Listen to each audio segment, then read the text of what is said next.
Hello, this is Howard Pendleton, commonly known to you out there as Mr. Science. Today we're going to deal with the miracle of gas refrigeration. And here to assist me is a lad from New Orleans, Sanford Berger. Sandy, that's great fish country down there, isn't it? Well, it's full of deer and elk, too. You'll also find field mice, crows, hens, oxen, cats, owls, bugs. I see. Well, the reason I mention fish, Sandy, is because I'm familiar with a fine seafood place down there, Delacorte's Flounder Palace. It's a must for any visitor. Why, it's been off limits for 7 years, Mr. Science. Sandy, let's talk a bit about refrigeration today. All right, Mr. Science. Well, doesn't it seem paradoxical to you that a refrigerator is made cold by a flame? Holy cats! Wait till I tell a gang at school that. I thought it was made cold by the ice cubes, Mr. Science. No nonsense, Sandy. The principle involved here is the transfer of warm matter to cold matter. Now, did you ever notice what happens when you turn the refrigerator off? Holy cats, yeah, the food gets spoiled, Mr. Science. That's right, Sandy. And that's because the flame isn't supplying any cold. Am I making myself clear? Well, I can't exactly say that all this is rubbing off on me too well, Mr. Science. So far, all I get out of it is if I jump into a flame, I'm liable to cool off. Sandy, I'm going to open this refrigerator. All right, I'll back up.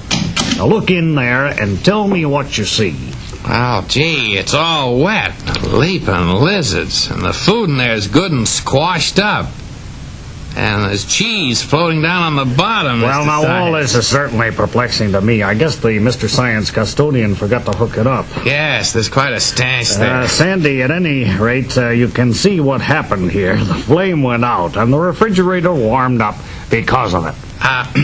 Say, Mr. Science. Well, wait till I shut the refrigerator door, Sandy. Yes, there's a good amount of unbearableness around here. Now I'll get the gas flame going again, and in no time at all. Here's a match, Mr. Science. You better wear gloves when you light it. You'll freeze your fingers.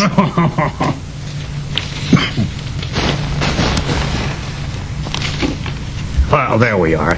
Now the flame is lit, and in about a half hour, the refrigerator will be freezing again. Any questions, Sandy? Oh, boy, Mr. Science.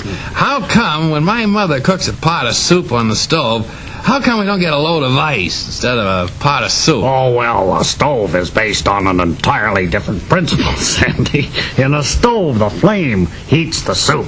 You get what I mean? Oh, yeah, gee, Mr. Science. From now on, I'm never going to throw an ice cube from a moving car. Boy, Smokey the Bear's got enough trouble as it is. Good advice for all of us, Sandy.